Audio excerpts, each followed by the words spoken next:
अपनी बुक्स मेरे पास होती थी, नोट्स मैं ड्यूटी के बैठकर, बल्कि पॉइंट के ऊपर बैठकर मैंने नोट्स लिखे हैं, कहीं बुक्स लिखी हैं, लैपटॉप के ऊपर काम किया है। तकरीबन हमारा 8 बजे के बाद ट्रैफिक लोड 90% जीरो हो जाता है और तब ये काम करते हैं मोबाइल की चार्ज के ऊपर या स्ट्रीट लाइट पे ये काम किया है। हमारे ऑफिसर्स रिक्रूट किए गए, ये माशाल्लाह तमाम लोग ग्रेजुएट थे, ये बड़े अच्छे कम्पिटिटिव प्रोसेस के लिए आए, पढ़े लिखे लोग थे, यंग भी थे और उनमें आगे बढ़ने का जज्बा भी था। हमारे बहुत सारे ऑफिसर्स जो हैं वो आगे स्टडीज के लिए अप्लाई करते हैं। हम 100% को एनओसी जारी करते हैं और कोशिश ये करते हैं कि डिपार्टमेंट के डोमेन के अंदर रह के जिस भी तरीके से उनको फैसिलिटेट कर सकें, वर्किंग आवर्स के हवाले से, शिफ्ट के हवाले से, पोस्टिंग के हवाले से, वो हम उनको करें ताकि वो इनकरेज हों और अपनी कैपेसिटी को बढ़ाएं।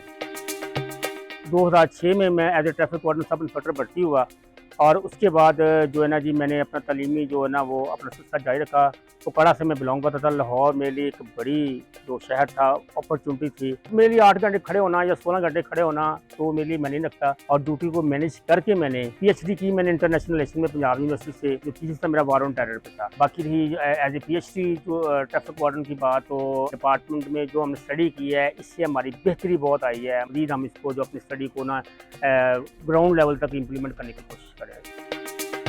सिटी ट्रैफिक पुलिस जो है इस वक्त आई थिंक वर्ल्ड की सबसे पढ़ी लिखी फोर्स है, जिसमें यानी 9 PhDs हैं जिनकी PhDs कंप्लीट हो चुकी हैं, और इसी तकरीबन अराउंड 9 to 10 मज़ीद जो हैं जिनकी PhDs अभी आएंगी इंशाल्लाह, उनकी प्रोसेस में है।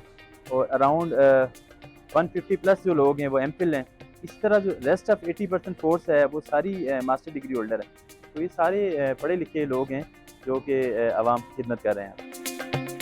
हम कोशिश करेंगे कि लोगों की एक्सपर्टीज से फ़ायदा उठाएं, इनकी जो रिसर्च की कैपेसिटी है उससे फ़ायदा उठाएं, इनको मीनिंगफुल काम पे लगाएं और इनकी आउटपुट जो है या इनकी जो सजेशन हैं, रिकमेंडेशन हैं, उसको बुनियाद बना के आगे ऐसे स्टेप्स लें एक्शनेबल, जिससे लोगों की ज़िंदगी आसान हो।